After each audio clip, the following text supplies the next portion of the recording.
السلام علیکم۔ آج جمعرات ہے، ستمبر کی 4 تاریخ۔ پاکستان میں اس وقت شام کے 7، بھارت میں 7:30، اور جہاں ہمارے اسٹوڈیوز کی گھڑیوں میں صبح کے 10 بج رہے ہیں۔ وائس آف امریکہ واشنگٹن کی اردو سروس سے میں ہوں خالد حمید، خبروں کے ایک بلیٹن کے ساتھ۔ پاکستان میں حزب اختلاف کے ایک اتحاد نے بلوچستان کی بگڑتی ہوئی صورتحال پر کثیر الجماعتی کانفرنس اور گرینڈ ڈائیلاگ کا مطالبہ کیا ہے۔ اپوزیشن اتحاد تحریک تحفظ آئین پاکستان TTAP نے بھی بلوچستان کی صورتحال پر بحث کے لیے پارلیمنٹ اجلاس بلانے کا مطالبہ کیا ہے اور کہا ہے کہ نیشنل ایکشن پلان کی ایپیکس کمیٹی کے اجلاس کی تفصیلات طلب کی جائیں اور حال ہی میں بلوچستان میں منعقدہ اجلاس اپوزیشن کے ساتھ شیئر کیا جائے۔ اپوزیشن نے امن و امان کی صورتحال پر پارلیمنٹ کے مشترکہ اجلاس بلانے کی درخواست جمع کرا دی ہے اور آئندہ ہفتے اس کے انعقاد کا امکان ہے۔ پاکستانی فوج کے ترجمان لیفٹیننٹ جنرل احمد شریف نے پریس کانفرنس میں بات کرتے ہوئے کہا ہے کہ لیفٹیننٹ جنرل ریٹائرڈ فیض حمید کا کورٹ مارشل ٹھوس شواہد کی بنیاد پر شروع کیا گیا ہے۔ پاکستان فوج کا کوئی سیاسی ایجنڈا نہیں ہے اور یہ خود احتسابی کے نظام پر یقین رکھتی ہے۔ فوج کسی سیاسی جماعت کی مخالف ہے اور نہ ہی طرفدار۔ انہوں نے مزید کہا کہ بلوچستان کے اندر بیانیے بنائے جاتے ہیں۔ مٹھی بھر دہشت گردوں کے سرپرست احساس محرومی کا بیانیہ بناتے ہیں جو زمینی حقائق سے مماثلت نہیں رکھتا۔ کوئی ایسا علاقہ نہیں ہے جہاں عملی طور پر دہشت گردوں کی اجارہ داری ہو۔ انہوں نے افغانستان کے بارے میں بات کرتے ہوئے کہا کہ افغانستان میں تبدیلی آنے کے بعد عسکریت پسندوں کی سہولت کاری بڑھ گئی ہے۔ اس سلسلے میں حکومت پاکستان افغانستان کی عبوری حکومت سے رابطے میں ہے۔ پاکستان کی قومی اسمبلی سے استعفیٰ دینے والے بلوچ سیاسی رہنما سردار اختر مینگل نے کہا ہے کہ ان کے صوبے میں نوجوان پرانے سردار سیاستدانوں کی بات سننے کو تیار نہیں ہیں، اس لیے وہ نوجوانوں کے ساتھ مل کر عوامی تحریک میں شامل ہو رہے ہیں اور اگر نوجوانوں کی زیر قیادت بھی کام کرنا پڑا تو وہ اس کے لیے بھی تیار ہیں۔ وائس آف امریکہ کے عاصم علی رانا کو انٹرویو میں سردار اختر مینگل نے کہا کہ اگر انہیں 1% بھی یقین ہوتا کہ اسمبلی میں ان کی بات کو سمجھا جائے گا تو وہ اسمبلی رکنیت سے استعفیٰ نہ دیتے۔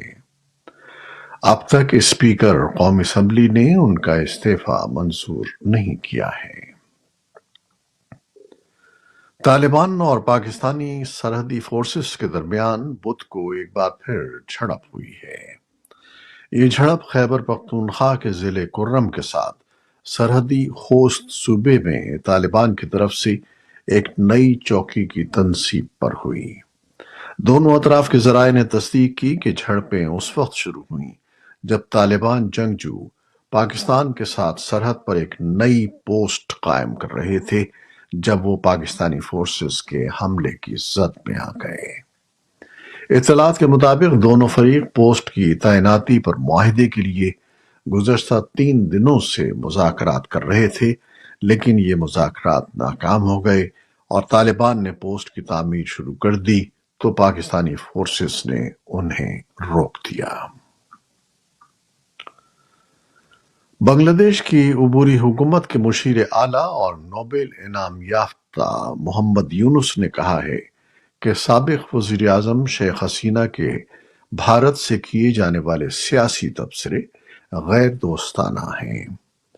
انہوں نے کہا کہ جب تک ڈھاکہ نئی دہلی سے ان کی حوالگی کی درخواست نہیں کرتا، انہیں دونوں ملکوں کو پریشانی میں ڈالنے سے بچنا چاہیے۔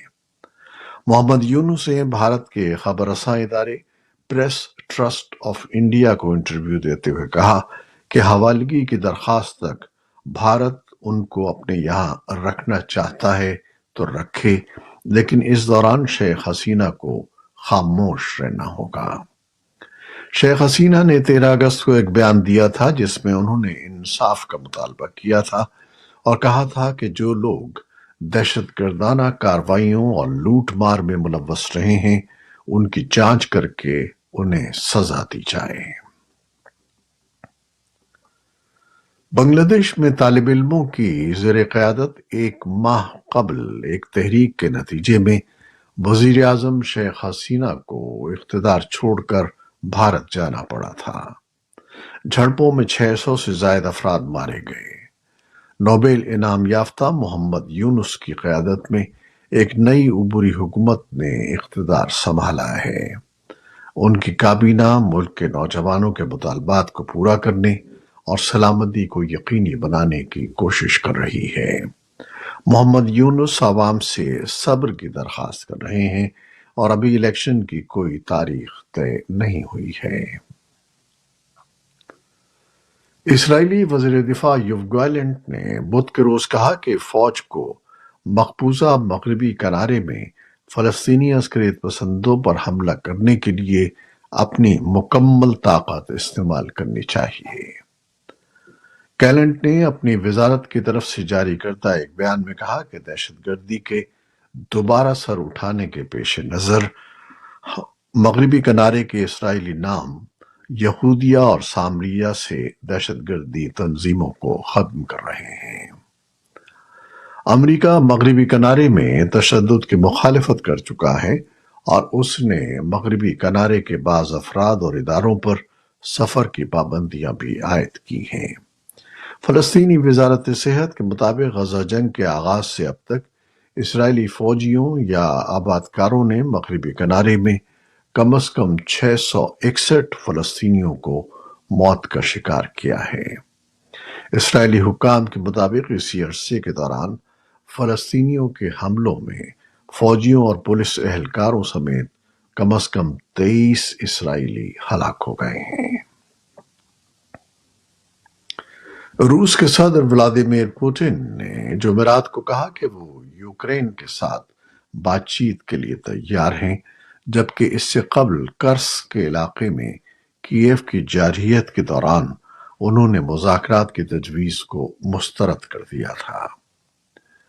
ولاڈیووستک میں شہر میں روس کے ایسٹرن اکنامک فورم میں سوال و جواب کے ایک سیشن سے خطاب کرتے ہوئے پوٹن نے کہا کہ روس مذاکرات کے لیے تیار ہے، لیکن یہ مذاکرات ماسکو اور کیف کے مذاکرات کاروں کے درمیان سن 2022 میں استنبول میں طے پانے والے سمجھوتے کی بنیاد پر ہوں گے۔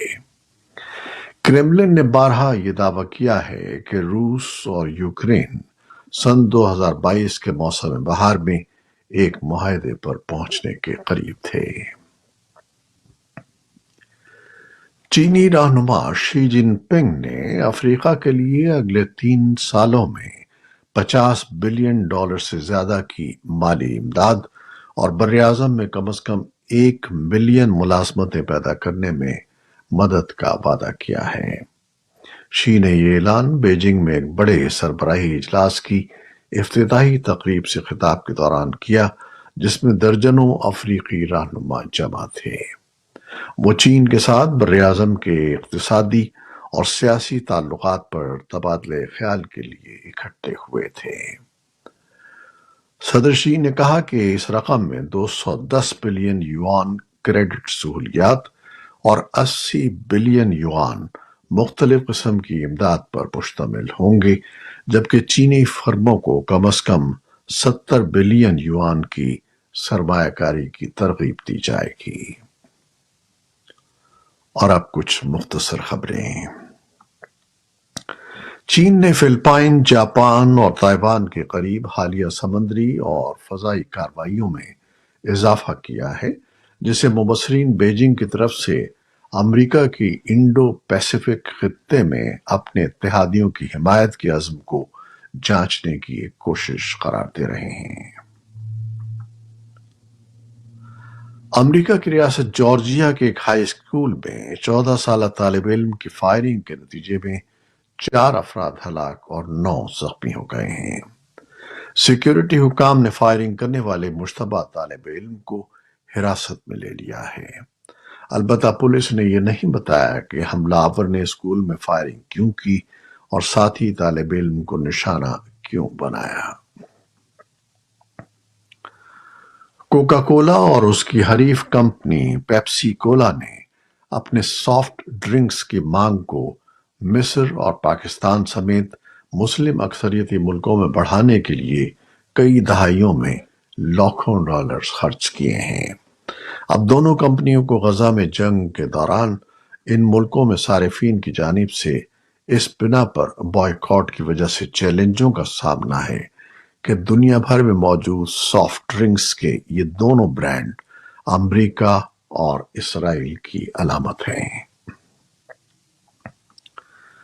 صحت کے عالمی ادارے کے تحت کی جانے والی ایک تحقیق میں بتایا گیا ہے کہ دماغ کے کینسر اور موبائل فون استعمال کرنے کے درمیان کوئی تعلق ظاہر نہیں ہوا ہے۔ اس تحقیق کے مطابق وائرلیس ٹیکنالوجی کے پھیلاؤ میں بے پناہ اضافے کے باوجود دماغ کے کینسر کے کیسز میں اسی تناسب سے اضافہ نہیں ہوا ہے۔ یہ تھی وہ خبریں جو فیس بک لائیو پر ہم نے آپ کے لیے پیش کی۔ ہماری ویب سائٹ، یوٹیوب اور پوڈ کاسٹ پر یہ بلیٹن آپ کے لیے پوسٹ کر دیا جاتا ہے۔ آپ ہمارے بلیٹن کو شیئر کرتے ہیں اور اپنے کمنٹس میں اپنی محبتوں کا اظہار کرتے ہیں، جس کے لیے ہم آپ کے بے حد ممنون ہیں۔ اپنی ان محبتوں کو جاری رکھیے گا۔ نیوز پروڈیوسر عائزہ عرفان اور نیوز ایڈیٹر بہجت جیلانی کے ساتھ خالد حمید کو بھی اجازت دیجیے گا۔ اللہ حافظ۔